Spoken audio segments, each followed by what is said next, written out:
안녕하세요, 버닝스텝입니다. 근육인들이 국정농단의 주인공인 최순실보다 더 싫어하는 것이 근손실이라는 우스갯소리가 있는데요. 하지만 슬픈 현실은 인간이 망각의 동물이듯 근육도 쓰지 않으면 줄어든다는 것이죠. 우리네 근육인들이 정성껏 만든 몸은 인간관계, 사회생활 등 많은 것을 포기하고 성취한 것이지만 그런 인생을 계속 유지하기란 쉽지 않은 일이죠. 하지만 지성이면 감천이라고 했던가요? 이런저런 이유로 몇 달 혹은 몇 년간 웨이트를 떠나 근손실을 겪은 근육인들이 다시 운동을 시작했을 때 놀라운 속도로 빠른 시간 내에 벌크업된 모습을 보곤 합니다. 어떻게 이게 가능할까요? 해답을 찾기 전 학창시절 과학시간에 배웠던 근육의 구조를 아주 간단하게 살펴보겠습니다. 우리가 심플하게 근육이라고 부르는 것을 조금 더 정교하게 말하면 골격근이라고 하는데, 이 골격근은 여러 개의 근다발로 이루어져 있습니다. 그리고 하나의 근다발은 여러 개의 근섬유로 이루어져 있고, 다시 하나의 근섬유는 여러 개의 근원섬유로 이루어져 있죠. 그리고 다시 근원섬유는 근원세사라고 불리는 여러 개의 액틴 필라멘트와 마이오 필라멘트로 이루어져 있습니다. 또한 이러한 근섬유에는 마이오 뉴클리어라고 하는 근액이 있는데 중요한 녀석이니 기억해 두시길 바랍니다. 근육의 구조를 간단하게 살펴봤으니 이번에는 근육이 커지는 두 가지 기전을 간략하게 알아보겠습니다. 먼저 하이퍼플라지아, 우리말로는 증생 정도로 부르는데요. 이는 근섬유의 개수가 증가하여 전체 근육이 커지는 루트입니다. 또 하나는 하이퍼트로피, 우리말로는 근비대라고 하고 근섬유의 개수는 변함없이 근섬유를 이루고 있는 근원섬유의 개수가 증가하여 근육이 커지는 루트입니다. 일반적으로 웨이트 트레이닝으로 인한 근육의 성장은 대부분 하이퍼트로피, 즉 근비대의 원리에 의해서 이루어집니다. 그런데 여기서 등장하는 또 한 녀석이 있으니 바로 위성세포인데요. 이 녀석이 있어야 벌크업이 가능하죠. 성인 줄기세포의 일종인 위성세포는 근섬유를 싸고 있는 엷은막이인 근초와 근초를 둘러싸는 기접판 사이에 짱 박혀 있다가 근육에 자극이 주어지면 근접한 섬유로 확산 분화되어 여러 개의 근액이 됩니다.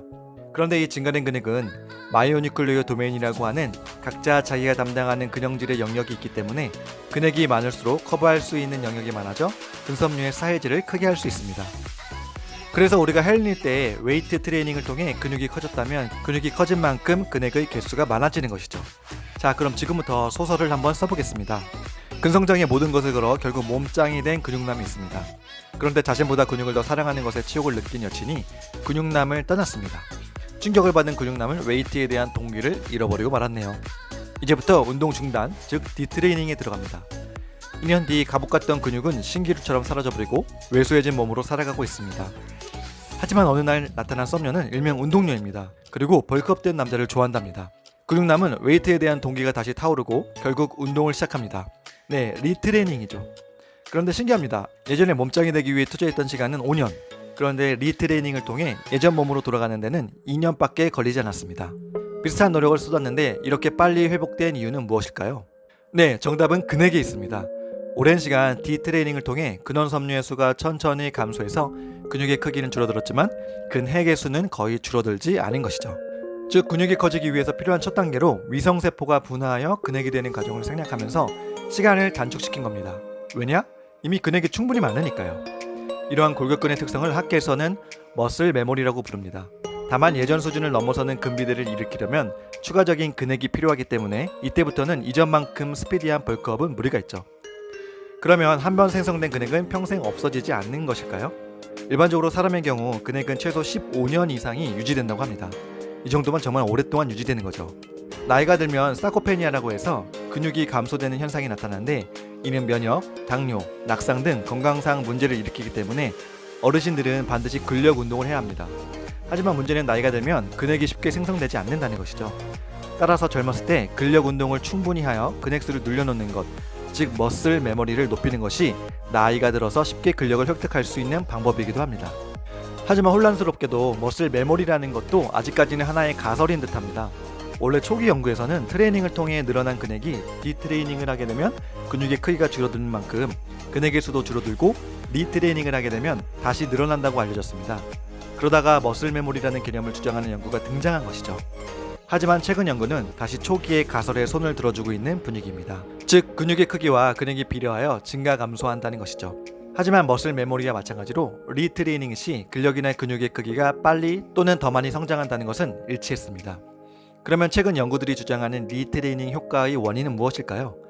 아직 정확히 밝혀진 것은 아니지만 연구자들은 후생 유전학적 작용에 의한 것이라고 설명을 합니다. 이건 또 뭔가요? 운동 한번 제대로 하려니 알아야 할 것도 많습니다. 후생 유전이라는 것은 DNA 염기 서열을 바꾸지 않고 염색질의 구조를 변화시켜 형질이 변화되어 다음 세대로 전달되는 현상인데요. 쉽게 말하면 후천적으로 습득된 형질이 자식에게 유전되는 현상이라고 할 수 있습니다. 그런데 이렇게 후천적으로 형질이 바뀌어버리는 기전 중 하나가 DNA 메틸화라는 것인데요.